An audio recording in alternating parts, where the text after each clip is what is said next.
I can't sleep anymore. Ever since the day Oliver and I made the decision to break into the mayor's house, I'm no longer sure of what he calls our brilliant plan of action. What if Oliver's right?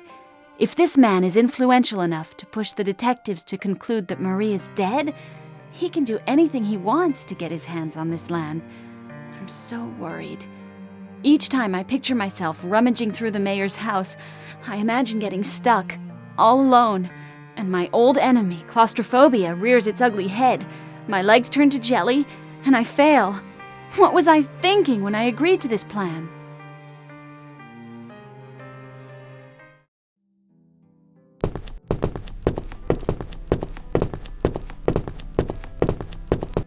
Meet me behind the church at noon.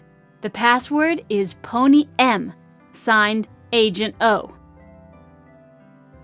Oh, Oliver, why do you have to keep treating this like a game?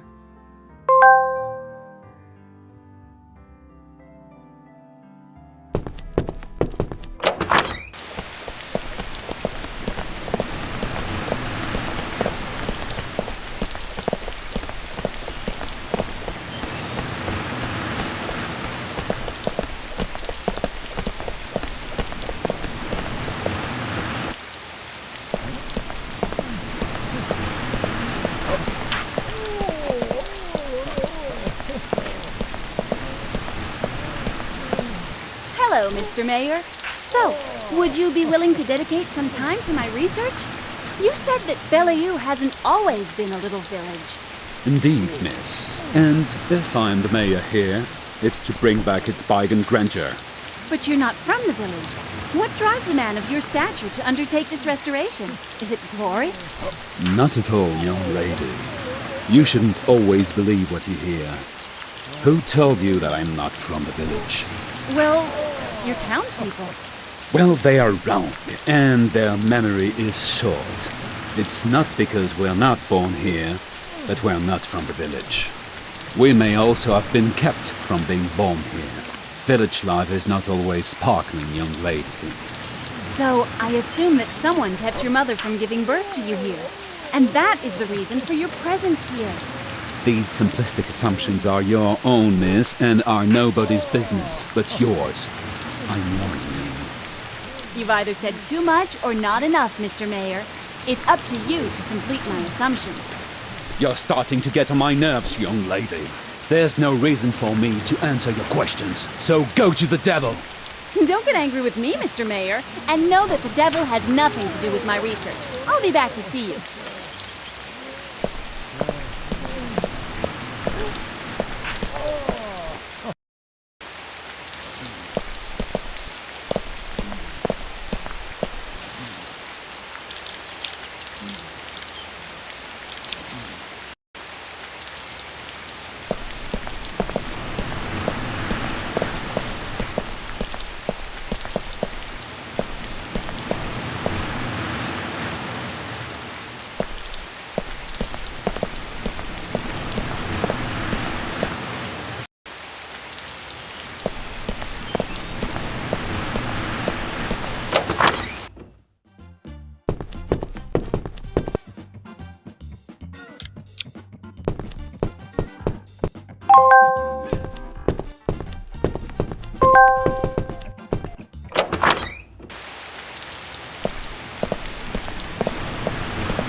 you playing at? Hey, you scared me! What's the password? This isn't a game, Oliver! I'm scared to death right now, in case you hadn't noticed. I haven't eaten for days, I can't sleep, and you're fooling around having fun like a kid in front of a video game. Emma, I'm so sorry. That's my way of dealing with stress. Don't take it the wrong way. If you want, I'll be the one to go into the mayor's house. No, I never go back on my decisions. I'll go. It's your choice. Come on. There's nothing to worry about. I'll keep an eye out. I hope so.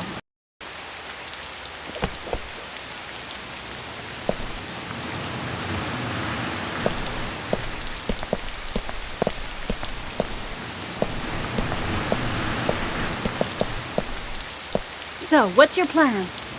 I got some information. The mayor won't be home tonight. To be on the safe side, let's meet up at 10:30 p.m. All right? I guess so. Don't worry. I'll get everything we need.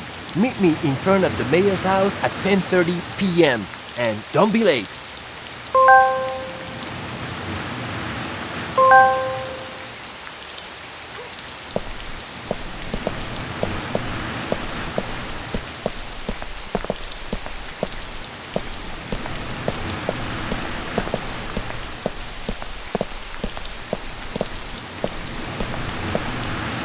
Hello there, Father. The big snoop who wanted to know why you wanted to avoid Bellevue is back. You know, young lady, curiosity is not always a bad thing. Often, it helps solve problems that the weight of habit has managed to bury. And regarding my reluctance, it's a bit because of that. But I don't want to bother you. Not at all, young lady. Time has done its job over many moons, and I have been appeased. It was, let's say, a long time ago.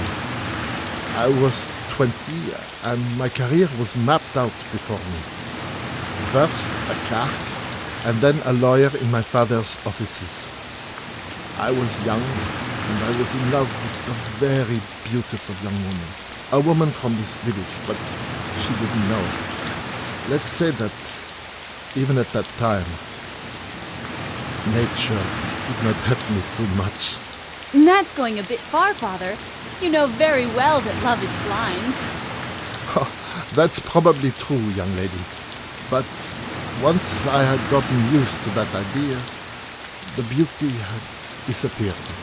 From one day to the next, she had just flown away. I looked everywhere to find out where she had gone. I even asked her parents, but no one could tell me where she was. I never recovered from that. So, out of desperation, I transcended my love and I turned to others. You can understand, perhaps now, my reluctance to take on Bellevue as my parish.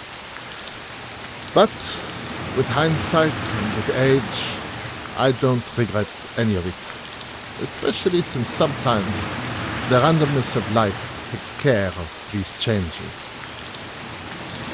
Oh, yes, and how did it happen for you?